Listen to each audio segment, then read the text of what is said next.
Vamos continuar nosso dia, nossa segunda-feira aqui. Esse é o Ian Valliere, acho que todo mundo lembra, né, cara, do último show que ele fez, que apresentou aqueles buracos, né, cara, que provavelmente tem muito a ver com dano nervoso. Muita gente fala, é aplicação e não sei o que lá. Não faz muito sentido pra mim a aplicação nessa região do peitoral, nem próxima onde tem inervação dessa, enfim. Não faz tanto sentido assim em todos os casos. Possivelmente é mais algo de uma questão de dano nervoso, realmente. O Ian Valliere vem negando muita coisa e ele até fez um vídeo recentemente aí falando que, cara, eu não sei, eu sei que tem um problema, mas às vezes não desaparece, às vezes vem pro outro lado. Então, assim, eu entendo que tem alguma coisa, mas eu não sei o que é e tudo. Possivelmente não seja nada e papapá. Meio que negando ali a realidade, tentando diminuir um pouco. E o Nick Tridilli vem falando fortemente que é dano nervoso, inclusive o Ian Valliere vem criticando o Nick Tridilli por falar isso. Falou assim, o Tridilli não sabe de nada. Aqui é uma postagem do Tridilli que ele expõe isso aqui. Isso aqui é o Ian Valliere de costas, mostrando ali, teoricamente, a espessura do grande dorsal. Não dá pra discutir, né, cara? O grande dorsal dele tem alguma coisa errada. Nas poses ele consegue, não fica tão aparente, mas quando ele vai fazer ali a transição, aquela remada, fica bem aparente. E aí alguém fala aqui, né, o Tridilli tem que ver o que ele fala, ele não é médico, e ele nem sabe o que é um dano nervoso, etc, etc. E o Ian Valliere fala o seguinte, o Nick não admitiria que ele está errado em algo, nem se isso o matasse. Isso aí pegou o Nick Tridilli meio ali, né, cara? Aí o Tridilli, por causa disso, acabou expondo um inbox, uma conversa que ele teve com o Matt Jansen. Olha só que loucura, cara. O Matt Jansen chegou pro Nick Tridilli e falou assim, podemos fazer um acordo? O Nick, o preço é certo? Aí o Matt Jansen falou o seguinte, isso aqui foi antes do Toronto, tá? Foi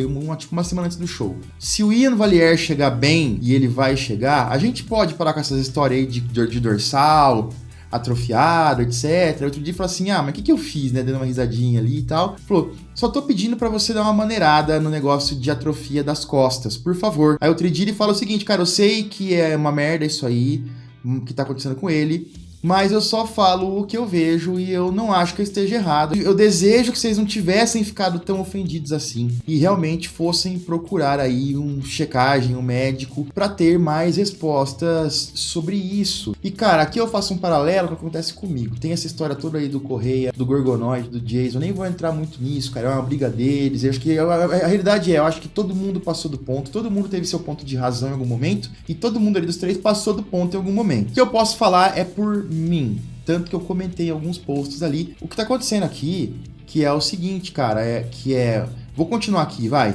Olha só, o Matt Jansen, ele fala o seguinte, cara, eu sei, mas é que dano nervoso, lesão nervosa, não é tão fácil assim de se corrigir, de se consertar, mesmo que você tenha os exames comprovando. Então quer dizer assim, cara, ele falou ali que realmente tem alguma coisa acontecendo com o Ian Valliere nesse sentido. Aí ele continua aqui, eles falam de problemas que cada um teve, e ele só fala assim, eu sei, cara, eu só tô aqui cuidando dos meus atletas, por favor, tentando falar mais dele, pega leve e tal. E aí o Matt Jansen, ele posta aqui depois, né, que quem postou foi o Nick Tridilli, expondo a conversa, e o Matt Jansen fala o seguinte, tô feliz que você postou isso, cara. Eu nunca disse que o Ian não tinha problemas. Tudo que eu pedi pra você é que se ele vencesse, você fosse um pouco mais positivo em relação às coisas dele, não tantas falhas. E realmente, cara, eu tento ser assim, ser positivo e mostrar mais a parte boa, mas também falo um pouco da parte ruim. Mas a grande lição daqui é a seguinte, muita coisa acontece nos bastidores que você não sabe, que a gente acaba não falando. Tem muita coisa que a gente fala, e eu, por exemplo, vou usar mais uma vez, não tô dando nenhuma indireta nem nada a relação ao caso que aconteceu esse final de semana, de Correia, com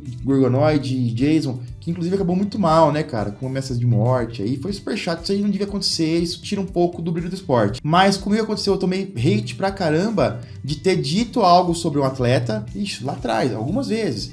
Aconteceu isso. O próprio atleta não admitiu, para anos depois admitir, falar em vídeo, então, naquela época lá foi ruim porque eu errei isso, justamente o que eu tinha falado, quer dizer, eu não tinha errado.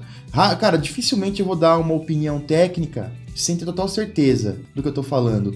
E muitas vezes o atleta não leva isso muito bem, tenta esconder, como é feito aqui, cara, maior prova. Os caras aqui tem um problema nervoso e o coach, cara, não fala não, tá foda, tal, tenta evitar e não sei o quê. Cara, aconteceu comigo algumas vezes, mas não desse tipo, do cara pedir pra parar, não, eu falava uma coisa que era real, mas a galera da internet, pô, o atleta jogava público contra mim, eu tomava um hatezinho, sofria ali um tempo, pra tempo depois provar que eu tava certo. Aí ninguém vinha pedir desculpa, ninguém vinha fazer minha culpa, ninguém vinha, você tava certo realmente. Por isso que às vezes eu evito um pouco, realmente, falar de brasileiro, porque... Cara, tem situações que eu já passei que são chatas. Tem cara que não me responde hoje, tem cara que eu mando inbox e não responde, que me ignora, tem cara que já me ferrou, tem de tudo. Tem cara que fica bravo comigo porque eu não falo dele. Ah, você não tá falando de mim, você não liga pra mim, você não se importa comigo. Mas o cara não produz nada, só vai mal no campeonato, também não tem como eu falar. Se eu falar é pior pra você, que você tá pegando só 13º, 14º lugar nos campeonatos. Então, tem muita coisa que acontece... E eu prefiro não criar polêmica. Não sei nem se é certo isso, talvez eu devia criar, né, cara? Talvez eu tivesse mais seguidores, tivesse mais views, mais patrocínio, mais dinheiro. Mas eu prefiro ficar de boa, cara. Eu não quero ter dor de cabeça, de ficar tendo que brigar com as pessoas e tendo pessoas falando e respondendo. Não é muito meu perfil, realmente. Mas uma coisa é certa. Quando eu dou minha opinião, tecnicamente falando, você pode ter certeza, cara. A chance de eu estar certo é enorme e isso foi comprovado ao longo dos anos. Mesma coisa aqui com o Nick Tridini. O Nick Tridini é um cara mais agressivo. Ele vai, ele provoca, e depois aqui ele fala, eu tenho mais prints.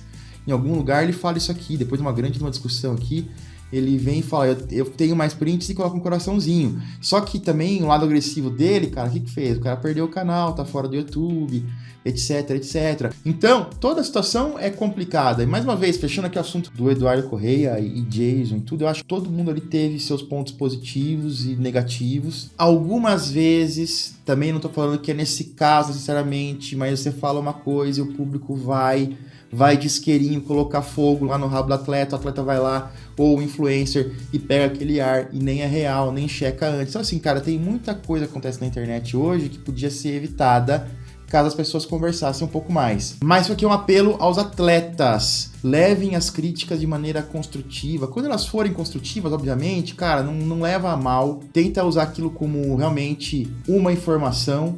Claro que não é todo mundo critica, vai ser construtivo, que vai ser bom, mas tenta entender quando é uma crítica boa pra ser seguida e, cara, ouve isso, não se ofende com tudo. E o principal, vem com a real, vem com a verdade. Quando você joga logo de cara, o Ian Valliere, por exemplo, se ele joga logo de cara, depois do campeonato, pô, apareceu assim, ó, no dia seguinte, pô, realmente tem problemas que eu tô lidando aqui, que são foda, tá acontecendo isso, aquilo. Quando você abre o jogo e conta a realidade, você acaba com toda a chance de suposições, de inverdades, de um monte de coisa acontecer. Mas é isso, é um pequeno desabafo, vamos continuando aqui. Aqui é o Livinho, tá aqui no último mês de off-season, apenas 10 quilos acima do limite da minha categoria. Em julho daremos início à preparação para os campeonatos do segundo semestre. Então, ó, lesão recuperada, tá muito bem, tá melhorando aí, precisa secar agora, mas vai começar agora a se preparar. Então, vamos ver, né, cara, como que vai ser esse ano do Livinho aí, depois dessa lesão. O William Martins também soltou um vídeo, ele anunciou que tá acabando o off-season dele, que ele vai se preparar para competir. Então, a gente deve ver realmente aí vários brasileiros competindo nesses últimos shows. Tem uma janela ainda de 12 shows open. Vai ter o Pro Pro daqui 3 semanas, um pouquinho menos de 3 semanas agora. Depois dele são mais 11 shows. Mas o último final de semana tem 2 shows no mesmo fim de semana. Então, assim, os caras atletas da Open, eles têm 10 datas, 10 oportunidades para conquistarem aí o título. Então, faltam apenas 10 vagas para serem conquistadas. A gente vai ver muita gente competindo nos últimos 5 ou 6 shows, lá que é mais pro fim, lá para setembro, outubro. Então, devemos ter muitos brasileiros competindo aí, especialmente nos shows da Europa. Vamos ver. E a gente teve o Polonia Pro nesse final de semana, Classic Physique. Olha só, esse aqui foi o campeão. Damian Sajan-Kufel, polonês, físico bom. Olhando aqui no palco, pelo nível do campeonato, é aquela velha história. Alguns brasileiros que tivessem subido nesse show não teriam tido dificuldades em vencer. Estariam com a sua vaga. Então, mais uma vez, né? Lembrando vocês, hein, cara, essa semana acho que a gente começa já com as lives, vai ter uma nova sessão de membros aqui no canal. A gente já tem um nível de membros ali. Esse nível vai ser extinto, possivelmente. A gente vai fazer um nível novo de membro. Já tá pronto, na verdade. R$ 7,90, R$ 7,99 por mês. A gente vai ter uma live semanal só com membros e vocês vão escolher o que a gente vai falar. Vocês vão jogar os assuntos e eu vou falar dos assuntos que vocês escolherem. Além disso, disso, os membros vão ter um chat exclusivo nas lives no DC Backstage, vão ter prioridade de resposta nos comentários dos vídeos normais e possivelmente, isso aqui ainda não tá muito certo, a gente tá vendo como que é possível fazer, se é possível, mas muito possivelmente os membros desse mesmo nível vão ter também os vídeos do canal sem anúncio nenhum. Acho que é um valor acessível, vocês podem ter aí diversas vantagens, conteúdo diferenciado, um pouco mais de acesso a mim, e ainda por cima vocês dão uma maior força pro canal para que a gente possa continuar produzindo conteúdo para vocês de maneira independente. Deve ter um botãozinho aqui de membros, ou se inscreva em algum lugar aqui logo abaixo do vídeo. Aguardo vocês lá.